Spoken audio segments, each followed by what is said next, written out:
Усилиями ингушских хирургов значительно снижено число заболеваемости туберкулезом в республике. Об этом главе Ингушетии в ходе рабочей встречи рассказал один из ведущих таракальных хирургов России. Заведующий кафедрой фтизиопульмонологии и таракальной хирургии первого МГМУ Сеченова профессор Дмитрий Гиллер. Центр фтизиопульмонологии и таракальной хирургии при Республиканском противотуберкулезном диспансере сделал то, что не сделал никто на Кавказе. Практически санировал регион от тяжелого туберкулеза. От хроников, которые годами ходили и заражали других, подчеркнул известный хирург. Профессор также отметил, что активно сотрудничает с местными врачами на протяжении многих лет. Профессор поблагодарил главу региона за создание всех необходимых условий для лечения больных с диагнозом туберкулеза.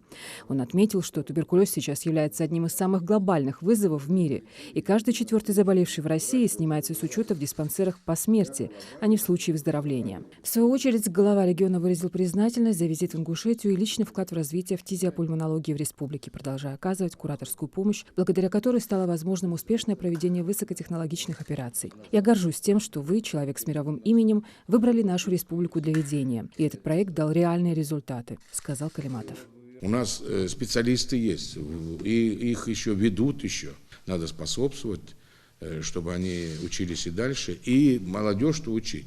Но тем более у нас, если РКБ получается, у нас диспансер и онкоцентры, да, 3, вот, таракальные, вот это отделение, да?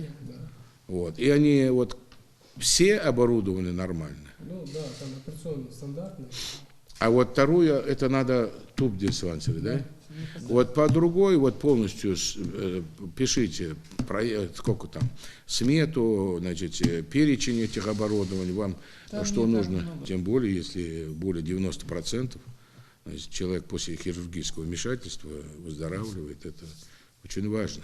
Поэтому, что касается жизни, здоровья людей, детей, стариков, значит, пожалуйста, вникайте, и это важно.